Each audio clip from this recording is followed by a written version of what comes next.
இளமையிலேயே பக்கீரான இளவரசர் இறப்பிலும் பக்கீராகவே இறந்தார்.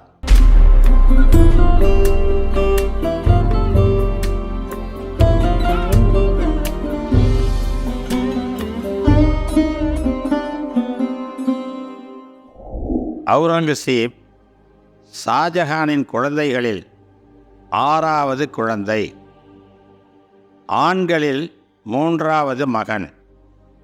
குஜராத்தில் உள்ள தோஹாத்தில் 24/10/1618 பிறந்தார். பெற்றோர் இவருக்கு வைத்த பெயர் மஹியுத்தீன் முஹம்மது.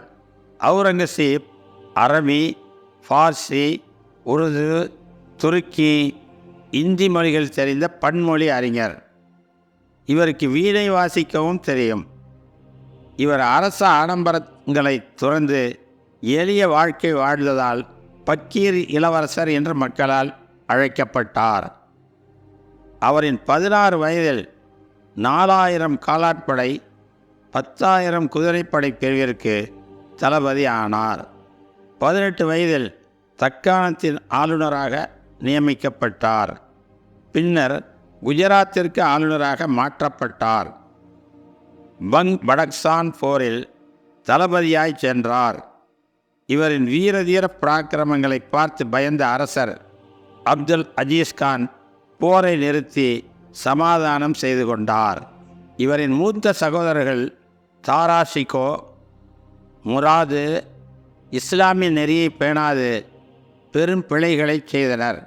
அதனால் அவுரங்கசீப் 26/5/1659 ஆட்சி பொறுப்பை ஏற்றார். அப்பொழுது அரியாசனத்தின் அணி ஆலம்கீர், அடக்கி ஆள்பவர் என்ற பொருளுடைய அவுரங்கசீப் என்று அழைக்கப்பட்டார். அரியணையில் அமர்ந்த பின்னும் எளிய வாழ்க்கையை மேற்கொண்டார். குடிமக்களின் குறைகளை உடனுக்குடன் நிறைவேற்றினார். சூரிய ஆண்டுகால கணக்கை நீக்கி சந்திர ஆண்டுகால கணக்கை கொண்டு வந்தார். நவ்ரோஸ் விழா நடக்கும் பொழுது பிரபுக்கள் அரசருக்கு பரிசுகள் தருவதை நிறுத்தினார். ஆனால் இன்றோ ஆளுவோருக்கு நினைவு பரிசுகள் என்றோ அல்லது வேறு வேறிலோ நிறைய பொருள்கள் கொடுப்பதை காண்கிறோம். அதை பெருமையாக பேசி இவ்வளவு செல்வம் எப்படி வந்தது என்று வருமான வரித்துறை கேட்டால் பரிசு வந்தது என்று கரிசனமாய் சொல்லுகின்றனர். தரித்திர நிலங்கள் செழிப்பதைப் போல அவர்கள் கொளுத்து விடுகிறார்கள் பொய்யை. போரில் தோற்ற சிவாஜியின் மகன் சாம்பாஜி, அவரின் மனைவி, அவர்களின் மகனான சிவாஜியின் பெயர் சாகு இருவரையும் அரச மரியாதையுடன் நடத்தி அனைத்து வசதிகளும் செய்து கொடுத்தார். 7 வயது சாகுவை வளர்க்கும் பொறுப்பை அவுரங்கசீப் அவரின் 2வது மகள் ஜீலன் துன்னிசாவிடம் ஒப்படைத்தார். அவனை மராட்டிய மன்னனாக வளர்க்க வேண்டும் என்றும் மதம் மாற்ற முயலக்கூடாது என்றும் கட்டளையிட்டார்.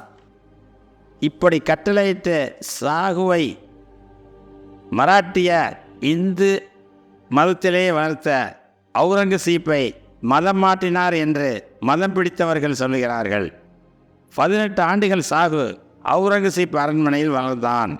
இதனை மஆசிரும் உம்ரா என்ற நூல் குறிப்பிடுகிறது. இந்த நன்றியை மறவாத சாகு அவுரங்கசீப் அடக்கவிடம் சென்று மரியாதை செய்வதை வழக்கமாக கொண்டிருந்தார். இஸ்லாமியர்களிடம் 2.5% ஜக்காத் வசூலித்தார். பிற சமயத்தாரிடம் எந்த வரியும் வசூலிக்காது இஸ்லாமியர்களிடம் மட்டும் ஜக்காத் வசூலிப்பதை குறையாக கோரினர் வரி கொடுப்போர். அதனால் ஜக்காத்தில் பாதிக்கும் குறைவாக 1% பிற சமயத்தாரிடம் ஜிசியா என்ற வரியை வசூலித்தார். இந்த பெருந்தன்மையை பாராட்டாது அருமை அறியா அறிவிலிகள் அவுரங்கசீப் ஜிசியா வசூலித்தார் என்று ஏளனமாய் எழுதுகின்றனர். கேவலமான அவர்களின் கூற்றை நாற்றமிக்க நரகள் என்று நகர வேண்டும். அவுரங்கசீப் 50 ஆண்டுகால ஆட்சியில் இந்துக்களுக்கு அநீதி இழைக்கவில்லை என்று ஆங்கில வரலாற்றாசிரியர் லேன்பூர் எழுதியிருக்கிறார். சதியை தடுத்தார், அதுபோல் சியாக்களின் முஹர்ரம் ஊர்வலம், தசராவில் நடந்த இராவண எரிப்பு போன்ற புறம்பான நிகழ்ச்சிகளை நிறுத்தினார். திராவிட இயக்கங்கள் தோன்றுவதற்கு முன்னரே இராவணன் எரிப்பை நிறுத்தியவர் அவுரங்கசீப்.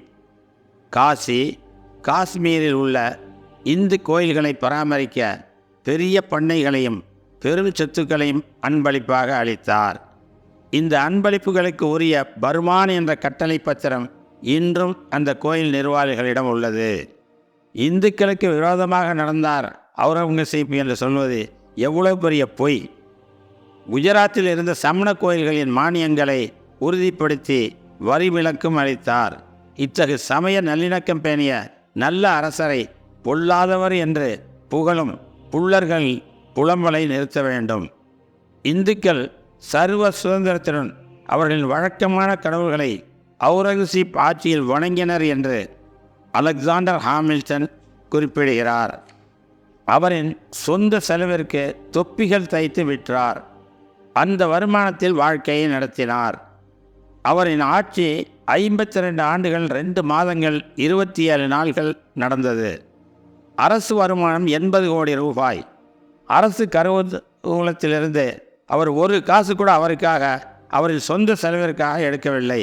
அவர் நெறியான வாழ்வு வாழ்ந்ததால் முதிய வயதிலும் கைத்தடி ஊன்றாது நடந்தார். கண்ணாடி அணியாது படித்தார். அவர் தொப்பி தைத்து விற்ற பணத்தில் சேமித்த 4 ரூபாய் 2 அணாவில் அவரின் மையத்தை அடக்கம் செய்ய வேண்டும் என்றும், அவர் குர்ஆன் எழுதியதில் கிடைத்த பணத்தை ஏழைகளுக்கு தர்மம் செய்யும்படியும் உயில் எழுதி வைத்தார்.